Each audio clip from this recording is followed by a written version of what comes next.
On va maintenant passer à la carte des opérations militaires. Donc, il y a eu beaucoup de frappes dans la profondeur. Cette semaine, les résultats sur le territoire russe n'ont pas été particulièrement notables. En revanche, les Russes, eux, ont frappé lourdement du côté ukrainien. Donc, il y a des attaques qui ont été faites sur Kiev, sur un centre présumé de fabrication de drones. Voilà, ici. Et surtout, il y a eu ces frappes sur le système gazier ukrainien, le système de production et de transport gazier ukrainien. Donc là, vous vous souvenez, quand je mets des punaises vertes, eh bien, c'est qu'il là, il y a une mine de lithium. Ici, il y a le charbon à coke pour la métallurgie, hein, si vous vous souvenez. Et puis là, c'était tout au début, en 2022. Là, il y a également une production de gaz ukrainien. Mais l'essentiel du gaz est produit dans la région de Poltava. Donc Poltava, c'est ici. Et donc la principale source se trouve à cet endroit-là.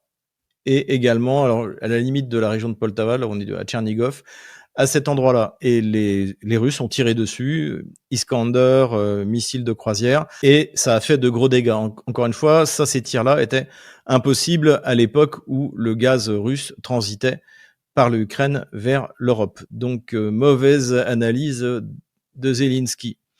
Mais revenons maintenant sur la ligne de front. Donc maintenant, du côté de Koursk, alors les choses ont pas mal bougé en faveur des Russes. Donc l'offensive kievienne de la semaine dernière a complètement échoué. Les forces otano-kieviennes voulaient s'emparer d'Ulanok et finalement ils ont pu arriver jusqu'à Fanassievka, ici, dont ils ont été très rapidement chassés. Et aujourd'hui, il ne reste plus que quelques troupes enterrées, donc otano-kieviennes à cet endroit-là. Et les Russes sont en train de finir le nettoyage.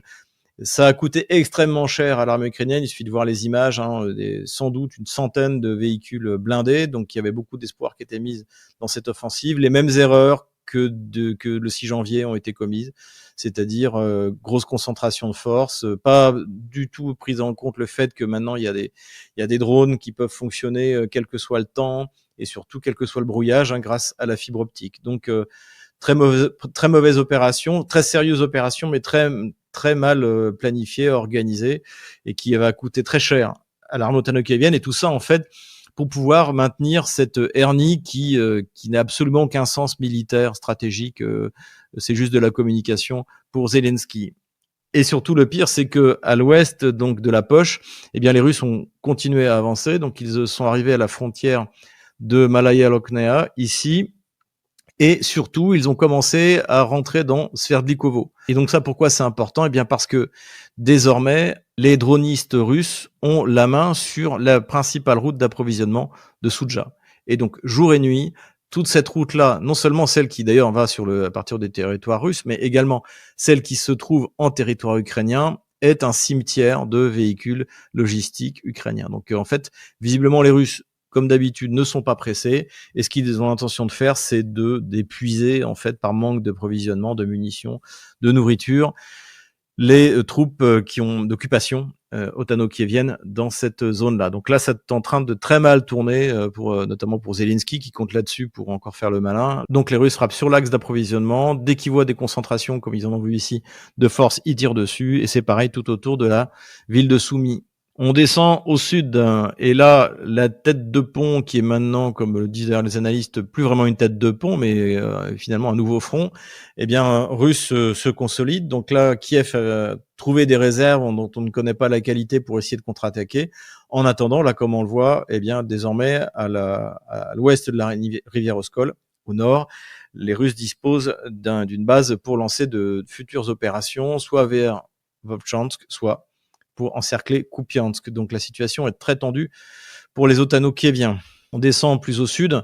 Les Russes ont recommencé donc les opérations, cette fois pour de vrai, dans la région de Belogorovka. Et là, donc, ça a été confirmé par des vidéos. Ils ont définitivement pris Belogorovka à cet endroit-là. Donc visiblement, ils se préparent quelque chose dans la direction de Seversk. Ici, vous vous souvenez, on supposait que la localité d'Oreho-Vassilovka avait été prise par les Russes. C'était déjà il y a 3 semaines, mais j'en étais pas certain. Là, ça a été confirmé par le ministère de la Défense russe. Donc là, les Russes continuent de se rapprocher par l'est de Kramatorsk et de Slaviansk, les deux dernières grandes localités contrôlées par Kiev dans le Donbass. Sur Tchassov Yar, là, j'ai mis à peu près la carte à jour. Donc, comme on le voit, les Russes contrôlent quasiment la totalité de la ville. Il y a encore quelques immeubles ici qui sont contrôlés par les Kieviens. Mais la ville devrait être prochainement libérée par l'armée russe. Plus au nord, donc là, la ville de Toretsk est tombée et les Russes continuent à avancer. Voilà où on en est. Donc là, les troupes qui avaient été encerclées, chaudronnisées, on ne sait pas s'ils ont pu s'échapper. Donc j'ai laissé le triangle de la chaudronisation ici.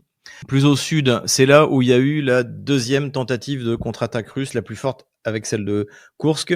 Donc là, les Ukrainiens ont envoyé leur soi-disant meilleur général, le général Drapaté, qui commande l'armée de terre, qui se trouve donc face au meilleur général russe, le général Mordvitchev. Là, beaucoup de moyens comme à Koursk ont été concentrés pour essayer de couper comme ça, et de soit d'encercler, soit de forcer les unités russes présentes ici à se replier vers l'est. Donc il y a eu quelques progrès initiaux. Et puis finalement, au moment où je tourne cette vidéo, c'est-à-dire à 20h jeudi 13, eh bien, a priori, les Russes ont repris les positions.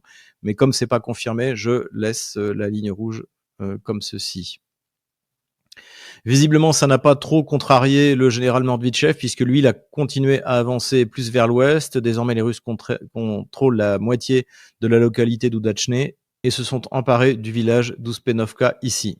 Plus au sud, les Russes se sont emparés de la localité de Zaporozhye, ici. Hein. C'est pas la capitale Zaporozhye, c'est un petit village qui porte le même nom. Mais c'est dans le chaudron de Kourakovo que la situation est véritablement catastrophique et absurde, encore une fois, pour les unités kieviennes, puisque les Russes se sont emparés d'Andreevka. Donc désormais, ils ont un contrôle opératif sur l'axe principal qui permet le ravitaillement des troupes, ou même leur permettrait de s'enfuir. Et donc là, à moins que l'armée ukrainienne donne l'ordre du sauve-qui-peut général, on va assister, après la chaudronisation, à une ouglédarisation, c'est-à-dire au sacrifice inutile des troupes qui se trouvent dans cette zone. Et là, on voit aussi que les Russes se sont emparés de la localité de Dachnoe ici.